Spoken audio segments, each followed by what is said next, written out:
عن عمرو بن عوف الأنصاري رضي الله عنه أن رسول الله صلى الله عليه وسلم بعث أبا عبيدة بن الجراح رضي الله عنه إلى البحرين يأتي بجزيتها، فقدم بمال من البحرين، فسمعت الأنصار بقدوم أبي عبيدة، فوافوا صلاة الفجر مع رسول الله صلى الله عليه وسلم. فلما صلى رسول الله صلى الله عليه وسلم انصرف، فتعرضوا له، فتبسم رسول الله صلى الله عليه وسلم حين رآهم، ثم قال: أظنكم سمعتم أن أبا عبيدة قدم بشيء من البحرين؟ قالوا: أجل.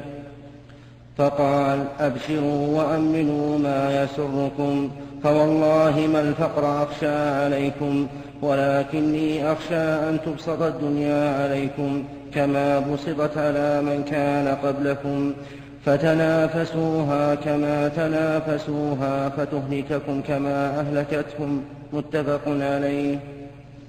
وعن أبي سعيد الخدري رضي الله عنه قال: جلس رسول الله صلى الله عليه وسلم على المنبر وجلسنا حوله، فقال: إن مما أخاف عليكم من بعدي ما يفتح عليكم من زهرة الدنيا وزينتها. متفق عليه.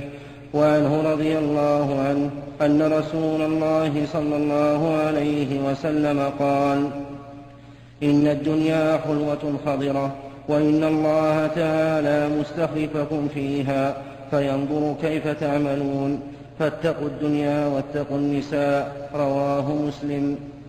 هذه الأحاديث ذكرها المؤلف رحمه الله في باب الزهد، باب الزهد في الدنيا والترغيب فيه. وقد ذكر قبل ذلك آيات متعددة كلها تدل على أن هذه الدنيا ليست بشيء بالنسبة للآخرة، وأنها ممر ومزرعة. فإن قال قائل: يقال ورع ويقال زهد، فأيهما أعلى وما الفرق بينهما؟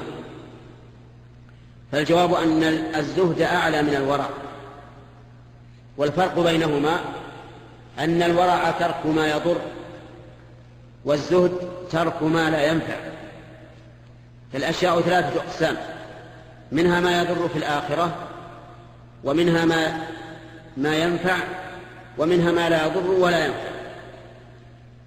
فالورع أن يدع الإنسان ما يضره في الآخرة، يعني أن يترك الحرام. والزهد أن يدع ما لا ينفعه في الآخرة، فالذي لا ينفعه لا يأخذ به، والذي ينفعه يأخذ به، والذي يضره لا يأخذ به من باب أولى. فكان الزهد أعلى من الورع، أعلى حالة من الورع. فكل زاهد ورع، وليس كل ورع زاهدا. ولكن حذر النبي عليه الصلاة والسلام من أن تفتح الدنيا علينا فنهلك. لما قدم أبو عبيدة بمال من البحرين وسمع الأنصار بذلك، جاءوا إلى النبي صلى الله عليه وسلم فوافوه في صلاة الفجر، فلما انصرف من الصلاة تعرضوا له، فتبسم عليه الصلاة والسلام. تبسم يعني ضحك لكن بدون صوت.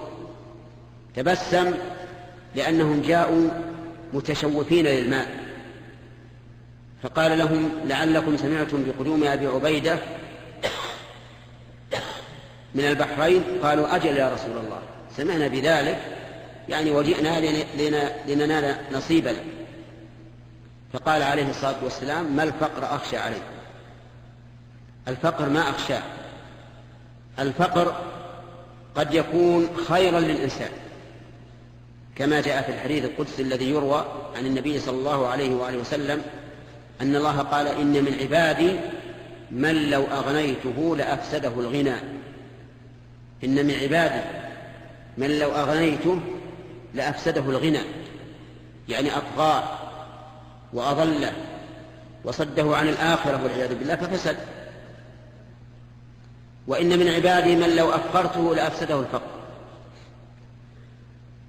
فقال النبي عليه الصلاة والسلام: ما الفقر أخشى عليكم، يعني لا أخشى عليكم من الفقر، لأن الفقير في الغالب أقرب إلى الحق من الغني. وانظروا إلى الرسل عليهم الصلاة والسلام، من الذي يكذبهم؟ يكذبهم الملأ الأشرار الأغنياء، وأكثر من يتبعهم الفقراء. حتى النبي عليه الصلاة والسلام أكثر من يتبعه الفقراء. فالفقر لا يخشى، الذي يخشى أن تبسط الدنيا علينا، كما قال النبي عليه الصلاة والسلام: أخشى أن تبسط عليكم، يعني كما بسطت على من كان قبلنا فتهلككم كما أهلكتكم. وهذا هو الواقع.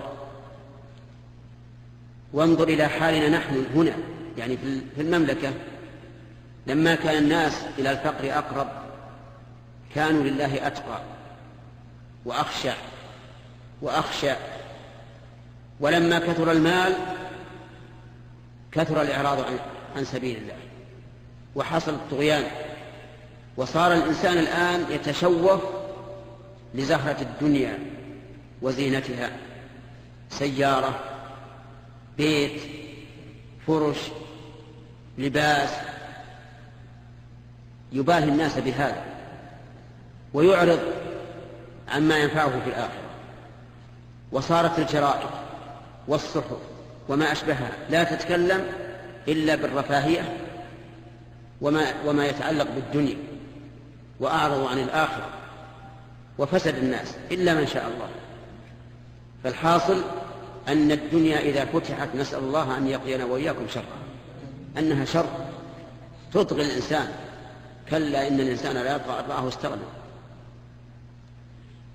قال فرعون لقومه: يا قوم أليس لي ملك مصر وهذه الأنهار تجري من تحتي؟ افتخر بالدنيا. فالدنيا خطيرة جدا.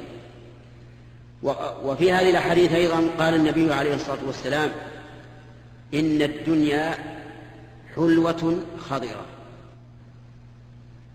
حلوة المذاق، خضرة المنظر، تجذب تفتن. الشيء إذا كان حلوا ومنظره طيبا يفتن الإنسان. فالدنيا هكذا حلوة خضرة، حلوة في المذاق، خضرة في المنظر، ولكن وإن الله مستخلفكم فيها فناظر كيف تعملون، يعني جعلكم خلائف فيها، يخلف بعضكم بعضا ويرث بعضكم بعضا، فينظر كيف تعملون، هل تقدمون الدنيا أو الآخرة. ولهذا قال: فاتقوا الدنيا واتقوا النساء. ولكن إذا أغنى الله الإنسان وصار غناه عونا له على طاعة الله، ينفق ماله في الحق وفي سبيل الله، صارت الدنيا خيرا.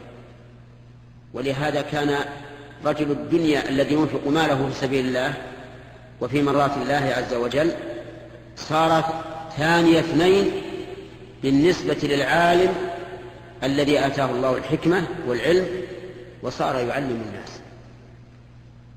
فهناك فرق بين الذي ينهمك في الدنيا ويعرض عن الآخرة، وبين الذي يغنيه الله ويكون غناه سببا لسعادته والإنفاق في سبيل الله.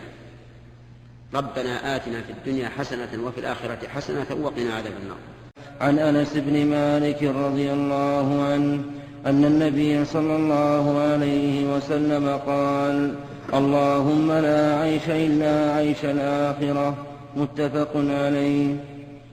وعنه رضي الله عنه قال: قال رسول الله صلى الله عليه وسلم: يتبع الميت ثلاثة: أهله وماله وعمله، فيرجع اثنان ويبقى واحد، يرجع أهله وماله ويبقى عمله.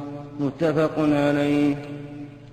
وعنه رضي الله عنه قال: قال رسول الله صلى الله عليه وسلم: يؤتى بأنعم أهل الدنيا من أهل النار يوم القيامة، فيصبغ في النار صبغة ثم يقال: يا ابن آدم هل رأيت خيرا قط؟ هل مر بك نعيم قط؟ فيقول لا والله يا رب.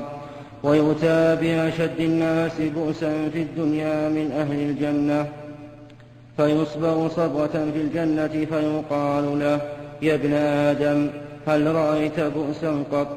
هل مر بك شدة قط؟ فيقول لا والله ما مر بي بؤس قط ولا رأيت شدة قط. رواه مسلم. وعن المستورد بن شداد رضي الله عنه قال قال رسول الله صلى الله عليه وسلم ما الدنيا في الآخرة إلا مثل ما يجعل أحدكم أصبعه في اليم فلينظر بما يرجع. رواه مسلم.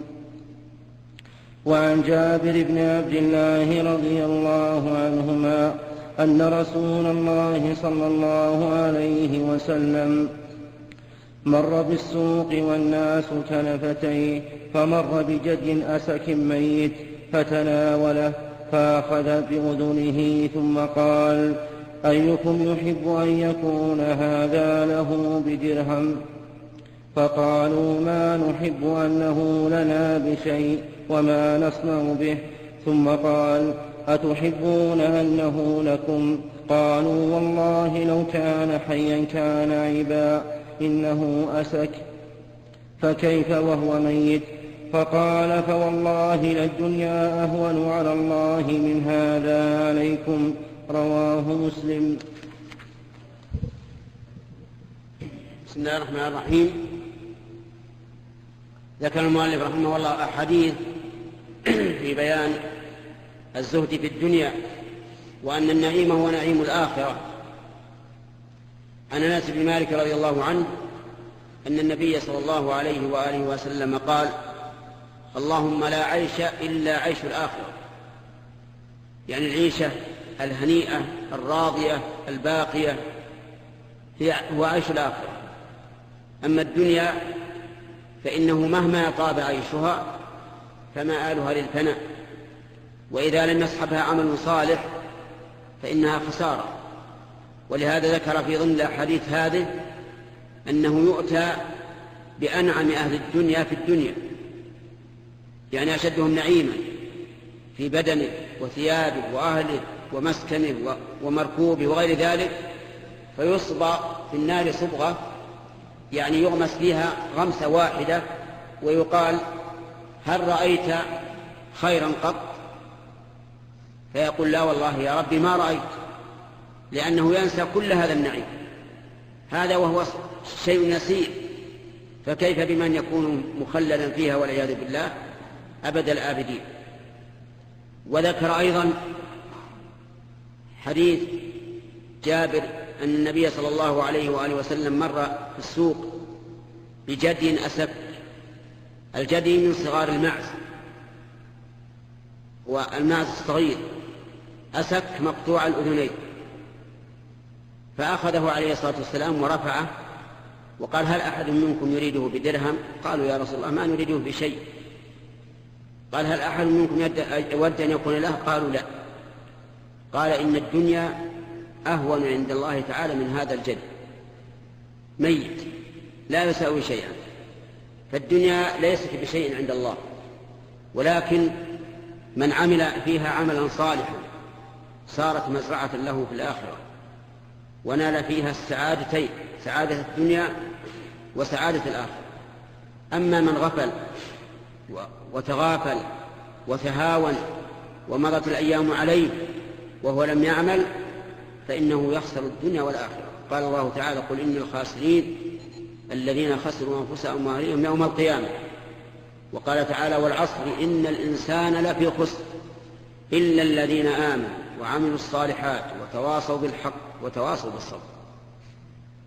ولا كل بني آدم خاسر إلا هؤلاء الذين جمعوا هذه الأوصاف الأربعة: آمنوا وعملوا الصالحات وتواصوا بالحق وتواصوا بالصبر. جعلنا الله وإياكم منهم.